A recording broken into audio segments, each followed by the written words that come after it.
It's July 3rd, 2019. The news is going to be weird this week because tomorrow is the July 4th holiday and everybody's going to be checked out on Friday. And then next week's news is going to be super weird because there's a lot happening on Sunday. Anyway. Gotta celebrate the birth of our nation. Oh. Didn't have my microphone. It's a good thing we figured that out without having to restart.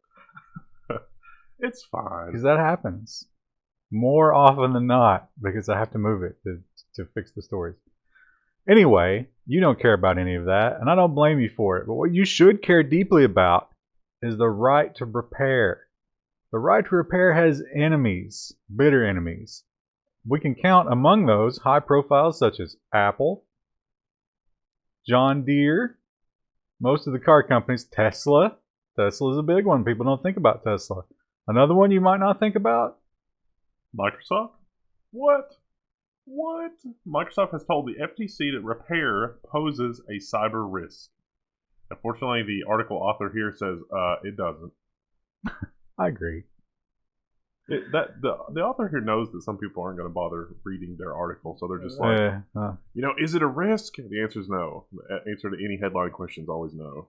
So this is all about the TPM, and Microsoft is making a weird argument that somehow allowing you to repair that is going to invalidate it or let you tap into its secrets and destroy the industry. I'm not sure exactly what that means, but it's not genuine.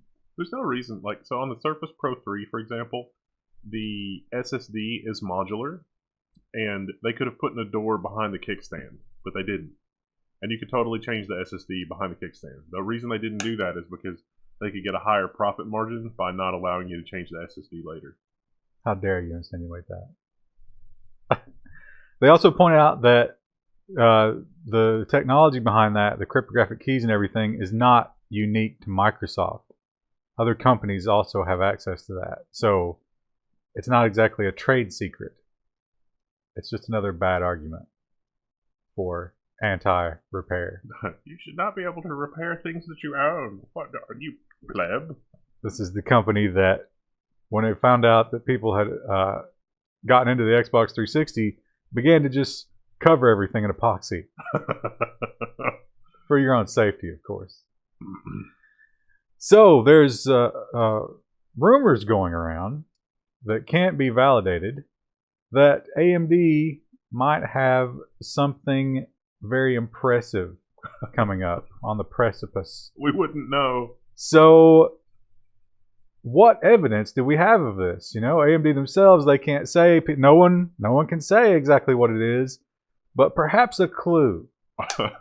According to TechSpot, Intel is going to cut their desktop CPU prices by 10 to 15% as Ryzen 3000 draws near. They went so far as to leak an internal memo that was like, wow, AMD actually seems to have a competitive product, but rest assured, we're still going to win on single thread and multi-thread performance, according to that memo from Intel.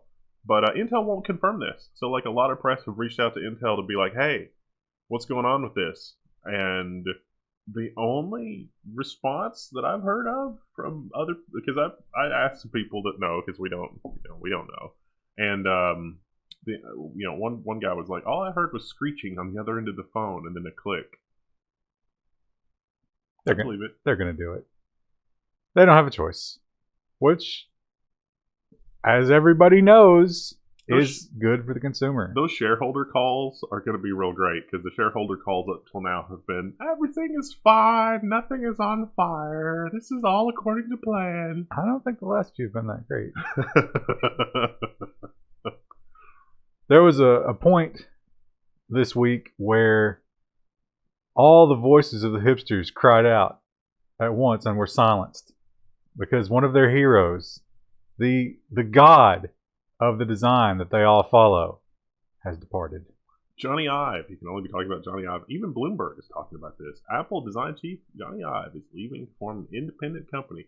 So Love From, which I read as Love Form the first 50 or 60 times I saw it. Stupid name. Now, here's the good news.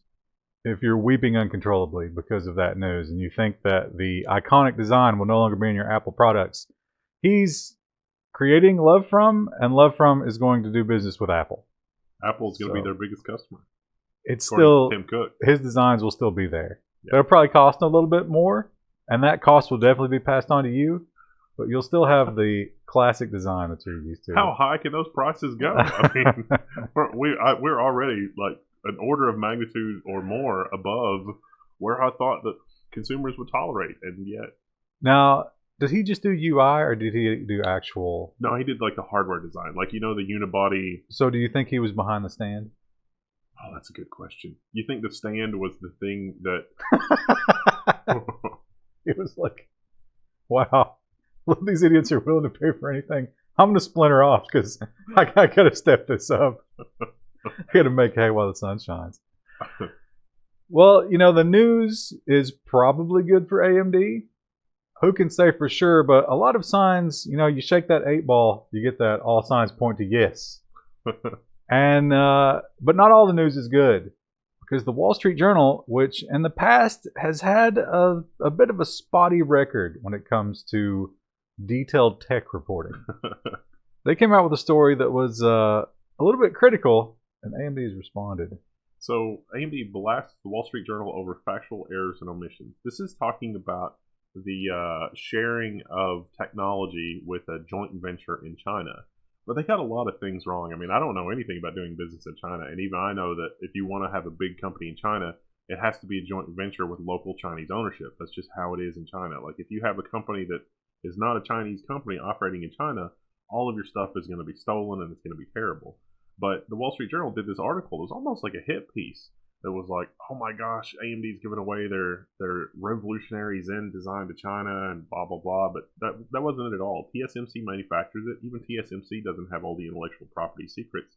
And in rare form, it's unusual for AMD to issue this kind of a response. And the rebuttal is very succinct is not even the right word, but maybe pointed. It's just like, no, this is wrong. This is wrong. This doesn't work like this. This is wrong. They also point out that this is not cutting edge technology that we're talking about here. Well, It's older stuff. It's the original Zen core, which is now 2 generations behind as of the 7th. And even if China were somehow able to reverse engineer that, the reverse engineering is going to take another year or two. And by then, that intellectual property is long since obsolete. I mean, the Zen core is not even the fastest silicon you can get. You could always sell it to Huawei. Huawei's working on their own silicon. I mean, they're not going to be able to buy it from the U.S., although maybe they can now. Who knows? But it's nice to have that in your pocket. Why not? Intel, as we have just discovered, might be in a little bit of hot water. They might be looking to raise a little cash and put that towards some future investments. So it's good news if let's say you're a fledgling company and you're looking to get into the mobile world. Maybe you want to attend this auction. Intel is launching a blockbuster auction for its mobile portfolio. I was talking to some people at Computex about this, and I was like, I think Intel's going to probably have to sell their mobile stuff because of the whole 5G debacle. And it seems like that. I wouldn't have thought that they would do it as an auction. I figured they would probably line everything up behind closed doors, but if it's an auction, they must want to get rid of it like now. Yeah, right around the 7th. The Galaxy Fold had a tenuous birth, and it did not go well when it got into the hands of the testers. Remind me again when that was supposed to launch. It was April, April, right? Yes. We are now in July. So they have had time to look at it and retest it, or perhaps test it for the first time. And they have now made the decision. It's ready. Samsung Galaxy Fold is now ready for launch, according to the investor. Although this is from South Korea, the South Korea Investor Times. So they're hoping to roll this out in July. And the investor people, I guess, reached out to Samsung and said, hey, so this is going to roll out before the new Note. And Samsung got weird and aggressive and was like, no, this is just like, we're rolling out the new Fold. It's fine. We don't want to talk about the Note. Like, okay. Be interesting to see. I mean, that's those seem like some serious issues to fix in that short amount of time. Maybe they did it. Maybe they didn't. Maybe they just put glue in there so that dirt wouldn't get in the screen. Seems like that would mess with the folding a little bit. Maybe reduce the number of folds. July is an exciting time, not only because of the birth of our country and cookouts and vacations, but because generally you have the Steam Summer Sale during this month, and everybody looks forward to it. Remember when the Steam Summer Sale was really amazing and they lowered the prices a lot? Well, these days they don't lower the prices quite as much. Maybe it just seems like that. I don't know.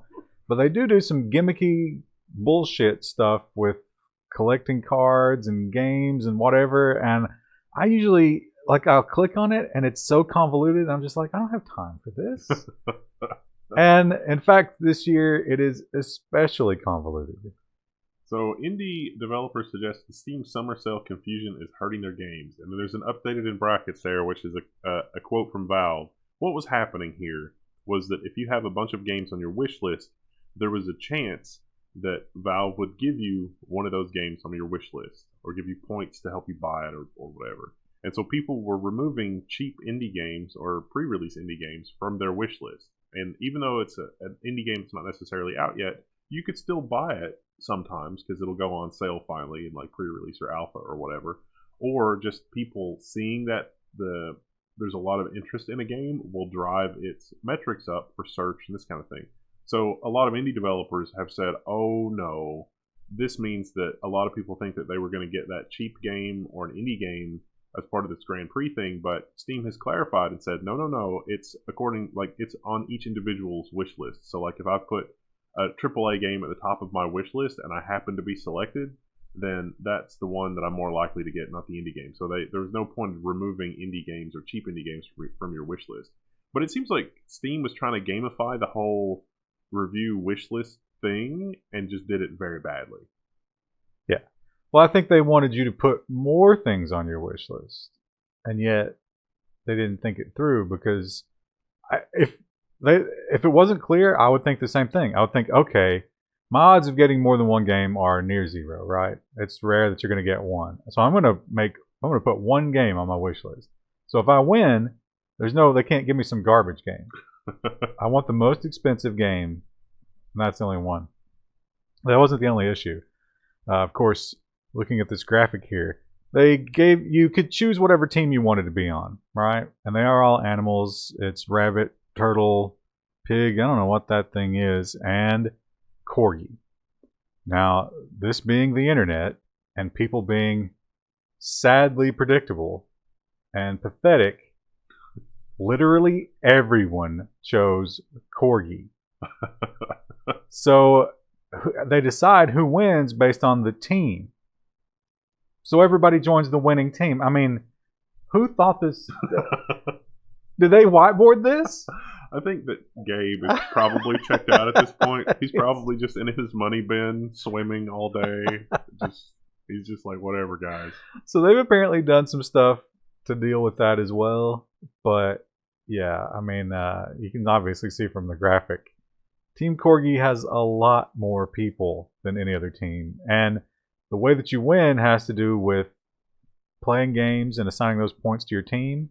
So if you have a lot more people, you win.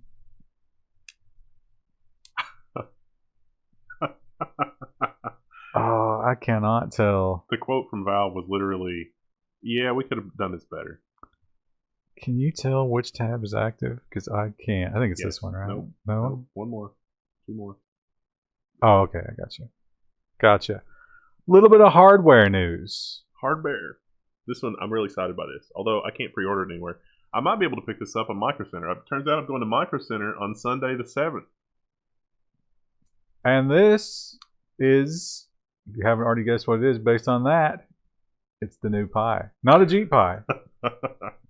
It's the Raspberry Pi 4 on sale now from $35. Although there are more expensive models that are available with up to 4 gigabytes of memory. I think that one's 50 or 55. They've got the 55 for the 4 gigabyte model. They also have dual HDMI. Yeah, this is cool. Got the dual HDMI. You can buy the various cables and stuff, everything is $5. The case is $5. Cables are $5. That's actually $3. What a steal. Conversion, USB-C power delivery. anything finally. you need, you want a book, they've got it. So that's pretty cool. They have Dual monitors on a Raspberry Pi. How crazy is that? beefed up everything, not just the processor, but obviously the video has to be better. Dual 4K from a Raspberry Pi. Imagine it. Imagine a world, ladies and gentlemen. $35. So yeah, comes pre-installed with the OS too. Do you get an SD card? I guess. No, not usually. There's like kits they sell that come with a whole bunch of things. Well, they were talking about it. More. It comes with the OS, so that must be another option. They don't price that here. Yeah, no, you just get the bare board. I mean, the HDMI cable alone is going to be like another $15 because it's that weird micro HDMI nonsense. Now, not to be left behind, another amazing project that everybody's going to want to be a part of.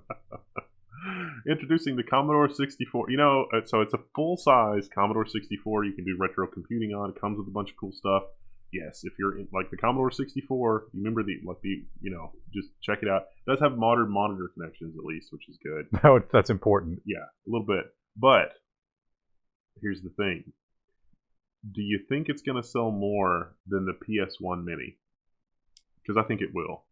I think Sony screwed up the PS1 so bad that this will probably sell more. It's a question of... So the Commodore 64 had cartridge games, which was an interesting thing about it. So is it including that? Can you run ROMs on it? I think you probably can run ROMs, but not officially, like not in any kind of sanctioned way. But there's some stuff that it comes with. Yeah, so it's going to be a matter of... this website's a little light. A lot on detail. Retrogames.biz. Let's find out more. Yeah. 720p, 60 hertz, nice. Joystick comes with it. 64 pre-installed games. Okay, yeah. That's not a list of 64 games, though. So that's better than the one you're talking about, the PS1. Yeah, that's my point. It's like this is better executed than the PS1. Load and save your own files and games via USB, and program in C64 or the VIC-20. Yeah, so coming in December. Yeah, I remember we had a Commodore, and it was frustrating. Because you would try to type in those shitty games or load them from tape. Yeah, the load from tape thing was because everybody always had like the tapes that had been taped over like 5 times, and then there were just all these errors. Yeah, some garbage characters would get in there, and it didn't work. And as a young man, I didn't quite understand what was happening there, but I was is this garbage character supposed to be here, or is this a bad read? I don't. But understand. we had some cartridges. We had I never had any cartridges. Lunar Lander, Radar Rat Race, Seawolf. We had Seawolf. Good times. I think I might have gotten to play one of those. Maybe. If you are an owner of a MacBook, specifically a mid-2015 MacBook, the news is bad. Turns out there's a battery recall. It's not nothing to do with the keyboard. Like you would think they would recall the keyboard by now. But now there have been 26 incidents, according to Apple. And that's bad. So they want to talk to everybody about their battery. Well, specifically, they want you to send it back so they can replace it. There's no talking. Time of talking is over. They want to get that out of your hands before it burns someone, and it costs them a lot of money. Because they're already losing money because Johnny Ive started his own business. He's charging them so much by the hour. So I've got a little bit of Bitcoin, and when it hit 13.8 or whatever, someone messaged me and was like, "Oh my God, have you seen this?" And I was like, I know I should sell this. Every logical synapse in my brain is telling me, sell it, you moron. It's going to go back to 10, or, it's going to fall. You're going to make money if you sell it right now. And I was like, no, I can't do it. I believe. And what happens? During 10 minutes, it plunged $1,800. Could have been $1,800 in my pocket. Silicon Valley is saying, oh my gosh, plunge those Bitcoin's volatility. I'm always paranoid to do that though, because then it's like, do I owe taxes on that? Because I converted it to Oh. cash and then back again. Yeah. It's Capital gains. capital gains on the profit. Yeah. But I bought in at like $2,000. So yeah, there would be sizable taxes there. And then if you buy back in, you could net lose money this year. Yeah. But hey, that's just the game. Don't hate the player, hate the game. Is that what you're with Bitcoin? Oh, sure. Grubhub. You ever used it? I've not used it yet. Nobody delivers out to me. No, I don't. I have not used Grubhub. Well, Grubhub, if you don't know, they deliver food to you on a kind of like an Uber style situation. And if you're a restaurant, you have to sign up with them and give them a commission because they're dealing with all the delivery, and that's going to help your business, right? And use their app and that kind of thing. But that's not all they demand from you. Grubhub is buying up thousands of restaurant web addresses. That means mom and pop can't own their slice of the internet. So this sounds a little bit doom and gloom, but they really did their homework for this app. They found some people that run a restaurant that are paying Grubhub over $5,000 a month for leads. It was 8.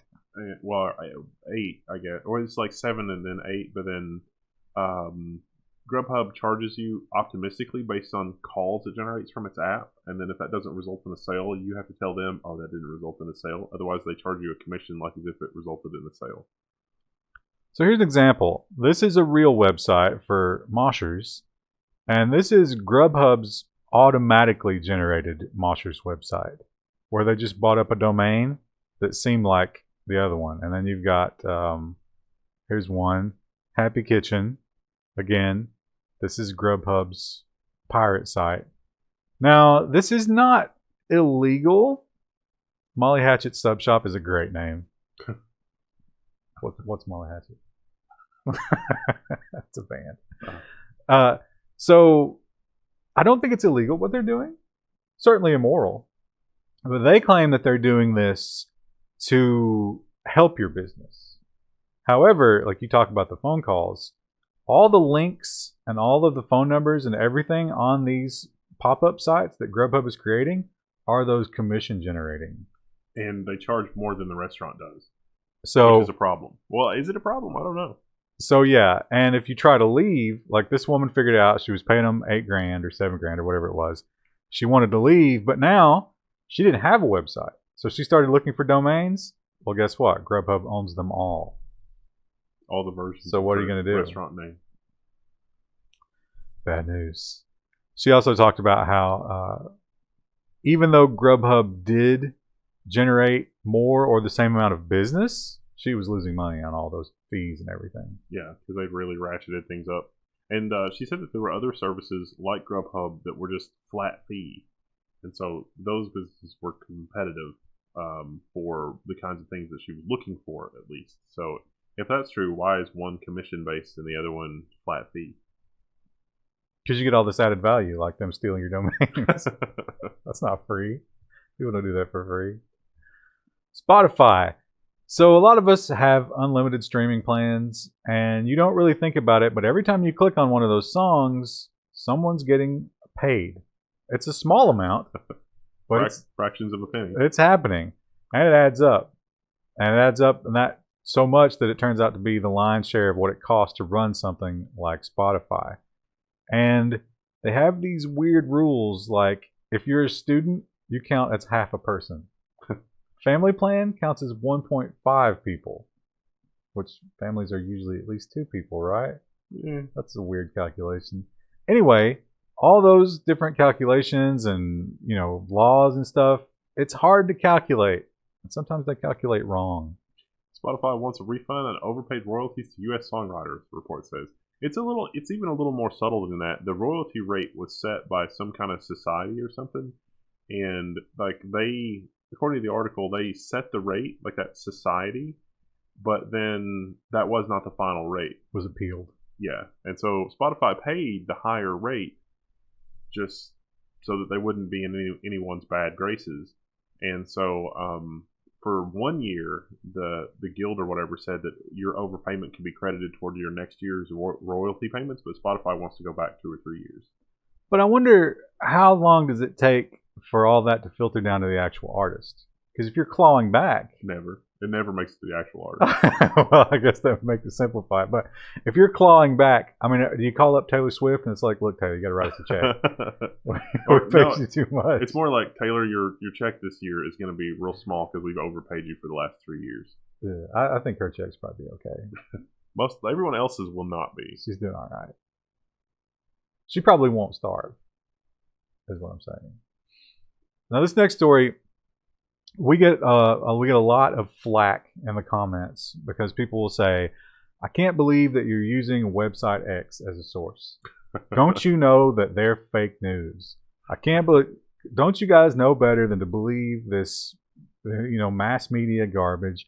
And the answer is, sure, we know enough to be skeptical from time to time, but especially with the zeitgeist of YouTube right now, using these mainstream sources gives it a legitimacy, and you expect them to be at least part of the truth from which you can kind of talk about from there, right? So if we just had Prison Planet up here all the time, we'd be banned and demonetized, and no one would believe us, And maybe they get something right once in a while, and maybe Breitbart and all these fringe things. We've used Slate. Slate is absolutely just Washington Post. We use the Washington Post from time to time, but it's like get everybody's viewpoint and then talk about it. We're not trying to ignore one place or the other. So all that to say, this was a huge story.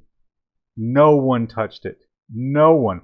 The Verge, this was the only mainstream article I could find about it, and this is just one that says it's bullshit.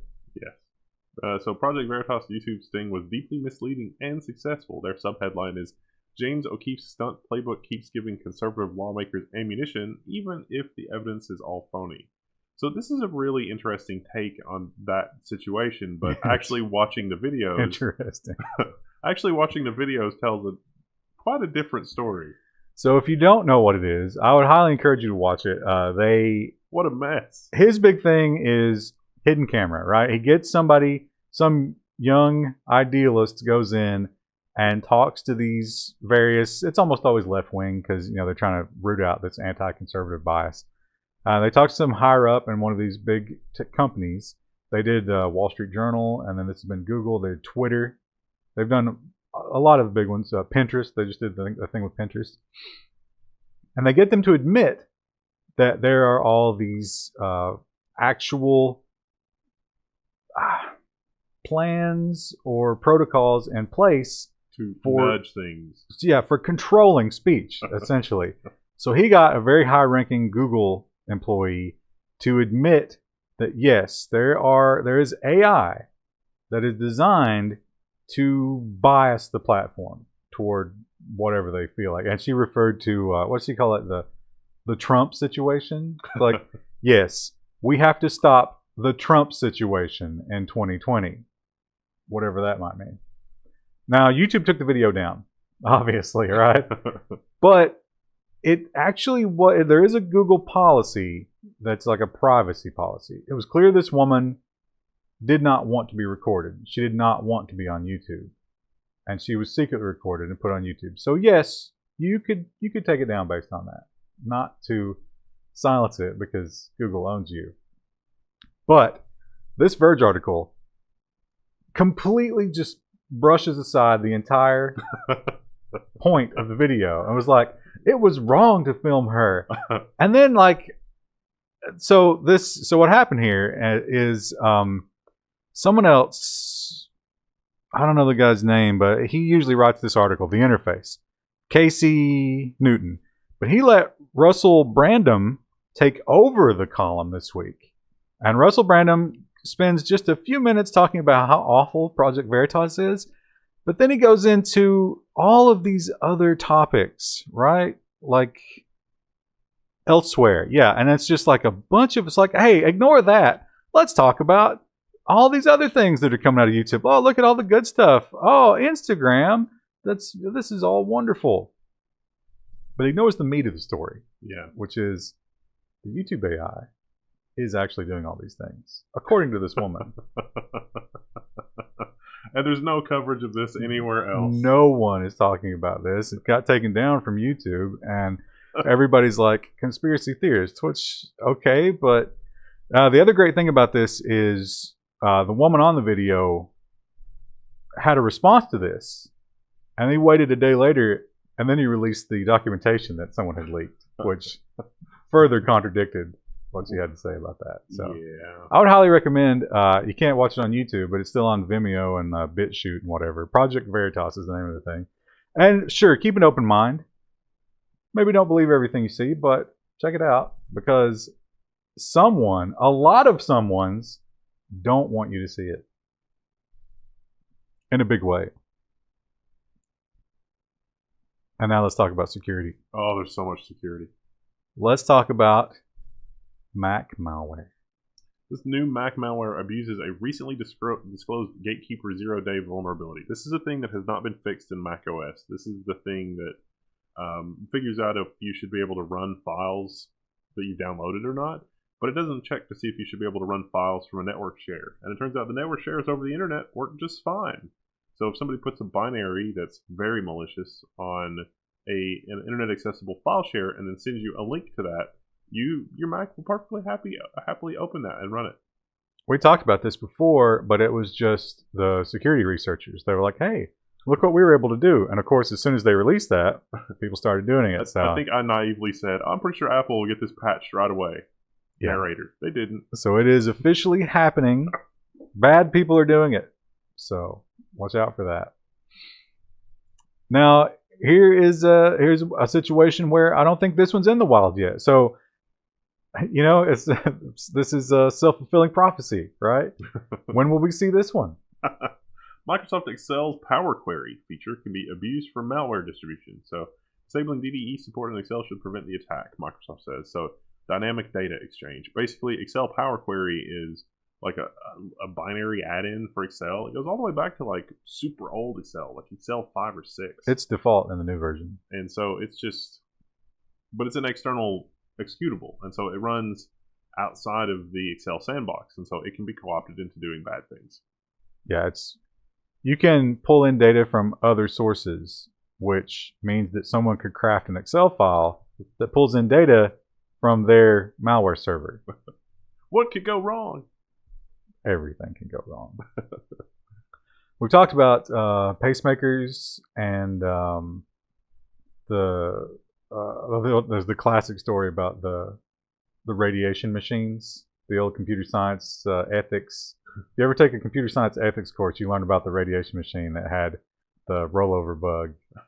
You can accidentally dose people with radiation, and so they were like, well, we just won't sell it in America. It literally, like, you know, it was an energy rollover, and so you could go from let's try and kill cancer cells to death laser.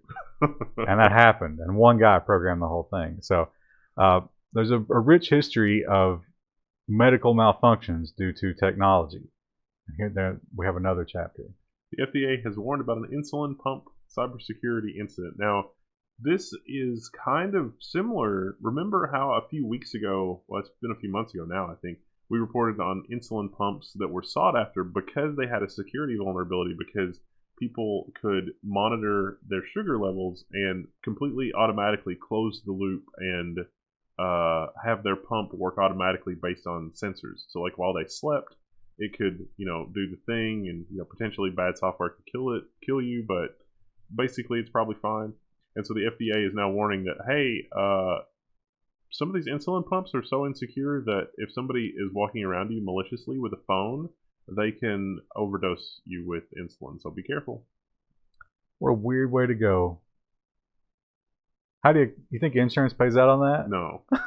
You're going to be wrapped up in an insurance investigation or your loved ones will. You'll be dead. But for the rest of their lives, they're going to be trying to get that life insurance claim because that is not something they're going to believe.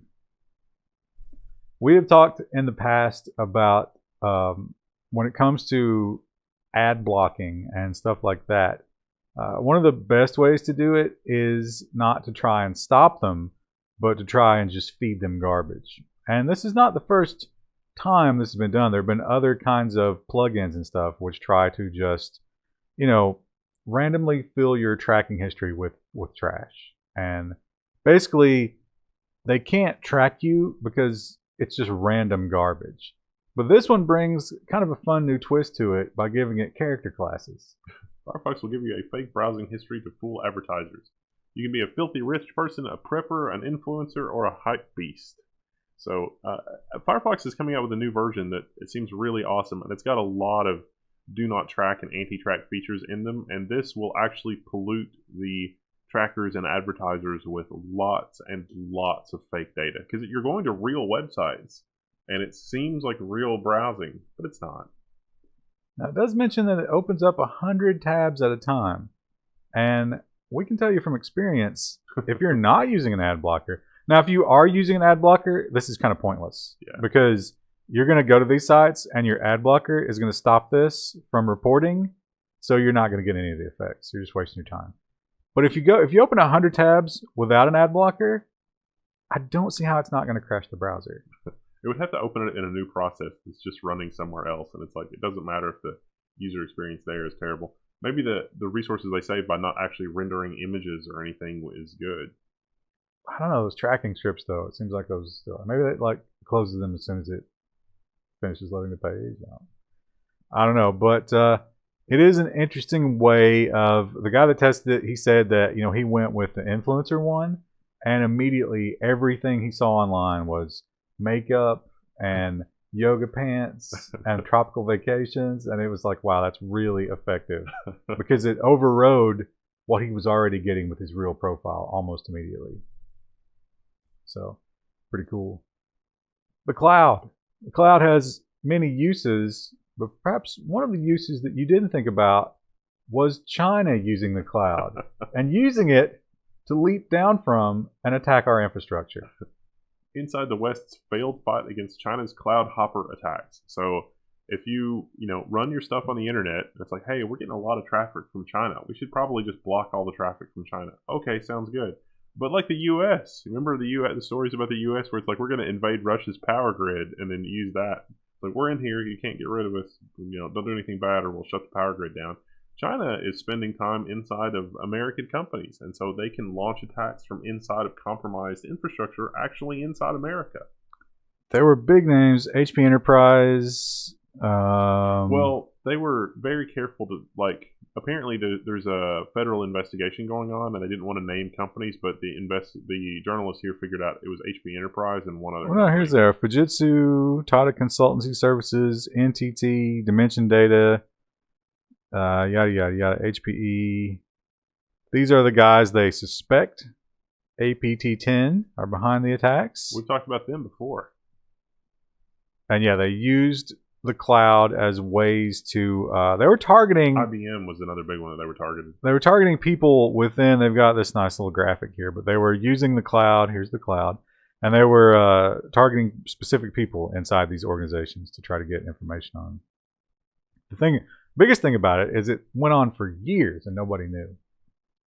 So impressive, dangerous but impressive. Amazon drone delivery is perhaps a dream, a dystopian dream, but still a dream. I mean, the idea that you can just get your package almost immediately, you don't have to interact with a human. A lot of people have been dreaming about that. But aside from the obvious hurdles and issues that come with drone delivery, the job destruction and the dead pets, there are some things that you might not have thought about. But you can bet your ass that Amazon thought about them because they patented them. Amazon has patented its surveillance as a service tech for its delivery drones, including technology that cuts out footage of your neighbor's house. So, as usual, they have some nice images from the patent here. So there's an exclusion zone. And apparently, what they have in mind here is like, okay, there are drones in your area, right? They're going to be delivering to your neighbors and all that stuff. For a fee, we can just watch what's going on at your house. And if we see anything weird, we'll let you know. I see that you've built a deck. The PVA has been notified. They mention things like cars parked there that shouldn't be, People, if it sees people in your yard that shouldn't be there, open garage doors during times when it shouldn't be like that. Just give you a quick note. Hey, heads up. This sounds great. I can use the Amazon drones to keep an eye on the vacation house in Mar-a-Lago, where I'm only at 2 weeks out of the year. Mar-a-Lago. That's not what that is. I know that's not what that is. It's a building. Yeah. So they talk about you could do weekly visits, daily visits. How about hourly visits?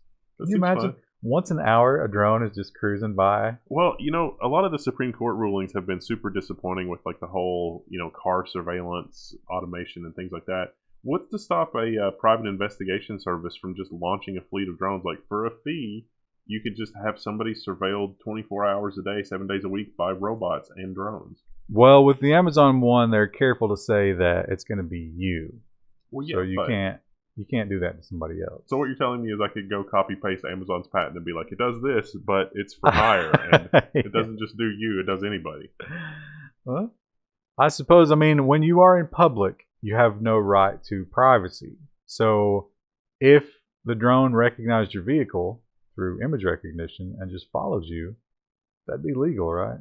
Well, and that one ruling was like if your car's parked in your driveway, but your car can be observed from a public area, then that doesn't count. And it's like, Supreme Court justices, do you really want to open that can of worms? Yeah, but isn't like so far above your house because you don't have any control over the air traffic. Right.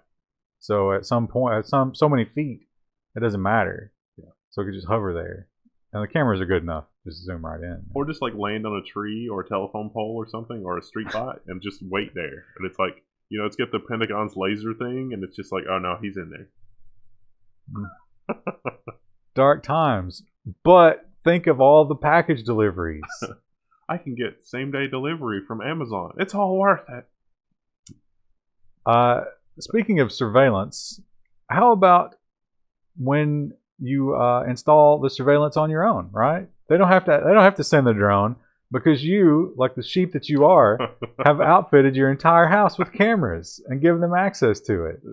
Google admits that it's got a bug that could let people spy on Nest cameras. So if you buy a used Nest camera, even if you've wiped it, when you re-enroll it online, it lets people that used to own it access a feed of images from it because of a bug in the cloud service. It's Wink. So if you use Wink, I don't know exactly what Wink is, but Wink never forgets your Nest camera, even through a factory reset. It's like, isn't there supposed to be like a password that you set for access to this device? That's too complicated. Something. These people don't know passwords. So if you buy a third party, if somebody has an Nest camera and they're like, don't buy Nest cameras on Craigslist, because right now somebody out there has figured this out and is just reselling the shit out of Nest cameras for less money and archiving all. It can take a picture every minute. Pretty disturbing. Think about what you've done in front of your Nest camera. And think about somebody looking at that every minute. This article does point out that if you have this kind of thing in like an Airbnb, you're still not allowed to have any kind of cameras at all, period, in like private areas, which it considers like bedrooms, bathrooms, and some other areas. You're skipping ahead. What? That was in that article. That mentions that. This article mentions that. Oh, the previous article mentions that. This is the lead-in. That was the lead-in to this article. Okay. So, you can look for cameras. Like the Nest camera is kind of obvious, but how to use this $70 gadget to detect spy cameras in your Airbnb or hotel room. So you're not supposed to have cameras in those private areas, but sometimes people hide them in things like smoke detectors. This thing will help you find it. This is just an RF detector. Pretty simple. It finds electronics, basically. So you can pick one of these up. They mention the brand and everything if you want to look into this. They got theirs, I think, on eBay for $70. Now, there are cameras out there that are designed to hide these signals. And you will not beat that. So if we're talking about high-level government surveillance, no. Or somebody that had the foresight to wrap their smoke detector surveillance camera in aluminum foil, it won't detect that either. And they're not broadcasting, it's just literally just capturing. Yeah, so, but your average Airbnb creep, probably not that advanced. So if you spend a lot of time in these places, might not be a bad investment. Yeah, it said $70. I mean, that's pretty good. And you know, it's probably fun. You can pretend to be a spy, uncovering all the cameras. I wonder if you get a refund. It's like that's like Airbnb Yeah. bingo. It's like, oh, looks like our stay is free. They mentioned that you can get a refund, but people had been charged cancellation fees because they found a camera Wow. and left, which is dark. That's terrible. Yeah. This week in Florida, we talked about, was it Baltimore? And then there was another city that got hit hard. There were several cities that have been hit hard by crypto, but there have been 2 cities in Florida in a 2-week span that have been also hit hard. Yeah, I was trying to think of the other places though. Anyway, Baltimore I think was the biggest one because they refused to pay. But in Florida, they had some huge ransomwares. So one happened, and they're like, "Oh, we gotta pay it." And you have to know, like, how many local Florida news stations do you think carry that story? Every single one, right? Yeah. And yet, A second Florida city has paid a giant ransom to a ransomware gang in a week. $500,000 in Lake City. If you live in or around Lake City, I'm sorry, your taxes are going up. and Pay for this. that is not a big city. No. I think they said 65,000 people. So, pretty sad. What did they have that they couldn't just format and reload? Well, it shut everything down. You know, they were burning money just through the. I mean, cities bring in a ton of money. Yeah. All those traffic tickets. So yeah, and I mean, imagine being that person because they have to know who it was, right? Yeah. You watched another city basically burn to the ground because of ransomware, and you got an email that was like, "Oh, I should open this. I do want more information about penis enlargement." Click. Yeah, you got to hope they lost their job, but with bureaucracy, maybe they just have to go through some training. I don't know. That's terrible. Don't be that person. Don't trust those email links. Well, not only that, but the city should architect their IT infrastructure a little better so that everything is not connected to everything else. I mean, that's the whole point, right? I'm sure they will do that as soon as this is over and not just go back to business as usual because now they don't even have the money to fix what was wrong before. Yeah, I've got some bad news for them. Like, once they decrypt, there's going to be a lot of little surprises that come out of the woodwork, you know, a week or 2 months or 3 months down the road. So I wouldn't be surprised if we hear about Lake City again in the future. Also during the busy season, because is that this is busy season. well, Lake City's probably the northern part. It's probably not a beach city, right? I guess, is winter in Florida the busy season or summer? I don't know. That's a good question. What kind of question is that? It's a beach. Well, winter in Florida is still summer, like, and for everywhere else. It's Yeah, just but not as hot. But you've also got Disney. Summer is definitely the time to go. Spring is probably huge. Spring break. Either way, I'm sure Lake City has some tourism, and if everything is shut down in the city from ransomware, that probably hurts that. We literally can't do anything. All right, that's all we got for that one. Friday, for those of you who are, you know, you get up from that meat hangover after the barbecue on the 4th, you're burned from the sparklers and the rocket's red glare, and you want to watch some news, we're going to have social media and nonsense. Nice.